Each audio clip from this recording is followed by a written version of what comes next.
Hello, and welcome to Chip's History Corner with me, Christina, Chip's unofficial historian.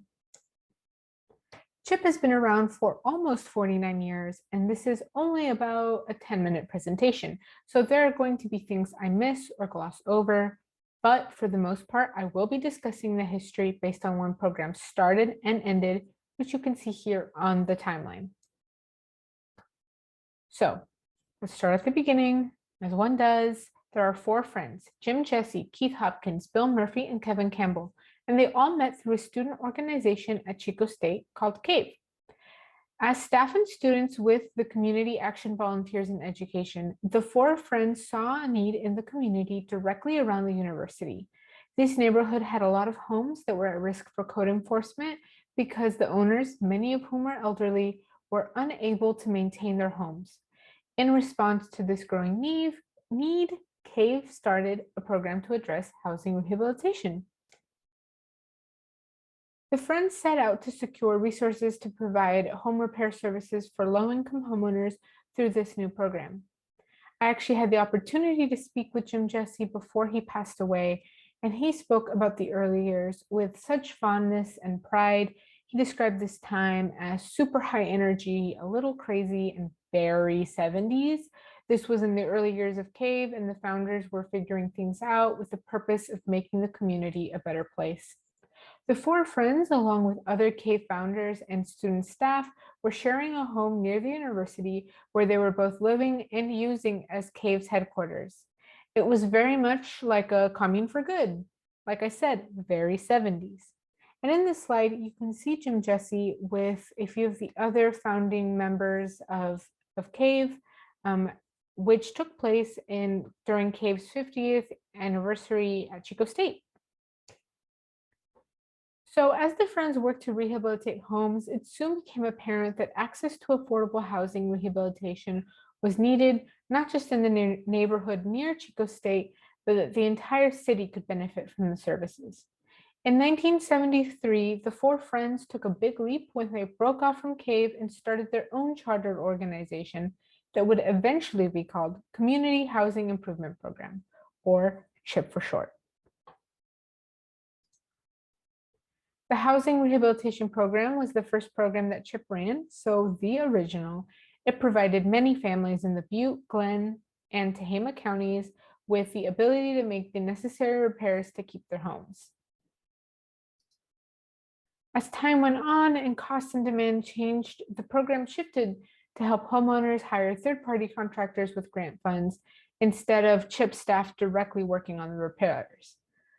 Unfortunately, lack of demand caused the program to shut down in 1995. Though CHIP started off as a housing rehabilitation program, it did not stay a single-focused organization for very long. In 1979, the construction for CHIP's first multifamily community started. Land was acquired in East Chico and a 99-unit cooperative was built, but it eventually split into two different communities. One community was a 33-unit apartment building called La Vista Verde. The rest of the cooperative became Turning Point Common, and it stayed a cooperative until 2021, which is when the property was purchased by CHIP once again. So it became kind of like a full circle moment. And now the communities are both side by side and once again being owned and managed by CHIP. The department expanded in 1983 when CHIP began to manage rental properties with its own property management staff. CHIP continued to diversify its service programs, and in 1981, the organization expanded to include self-help programming. The first self-help subdivision was a rural subdivision in Oroville. Though we currently only provide rural self-help housing, CHIP did build in urban areas from 1984 to 2012. Rural self-help works to help low-income families in rural areas by combining construction labor provided by the self-help families and mortgage assistance financing by the United States Department of Agriculture Farmers Rural Development Division, or USDA RD for short. So Throughout the years, CHIP was asked by different communities to help with projects that would benefit residents, not just CHIP residents, but community residents as a whole. And so the Community Development Department was born in 1988. CHIP staff worked with different communities to address their needs. And in this photo, you can see two of the CHIP staff working on a water rehabilitation program. So staff would help develop and adequately maintain water and wastewater systems, provide technical assistance to local agencies to obtain financing, and determine feasibility of community projects. The program eventually shut down in 2000 due to a change of demand. So now let's focus back onto the self-help department. And in an effort to help future homeowners purchase their homes, they created the Housing Counseling Department in 1997.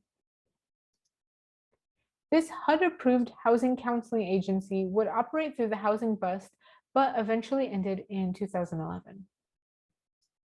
All right, so now let's jump back to the multifamily housing department. And a new branch of that department was born in 2003 after multifamily housing staff saw a need to address tenants directly. And in this slide, you could see a photo of the fund program, which is still running to this day. So staff in this department partners with community organizations to provide important resources to CHIP tenants. But the multifamily department was not done growing with the addition of resident services. A third branch was then added to the department, and that was asset management. This branch was created to prioritize the continued acquisition of land for future apartment communities and the continued care of our portfolio. And now to the often unsung heroes of the organization, and that is the office staff. Throughout the last 48 years, the office staff has grown and changed to be what it is today, which includes the accounting team, the front desk coordinator, and the human resources team. So that leads us to where we are today as far as programs that have started and ended, but a lot has happened between now and 2011 when the last program was started.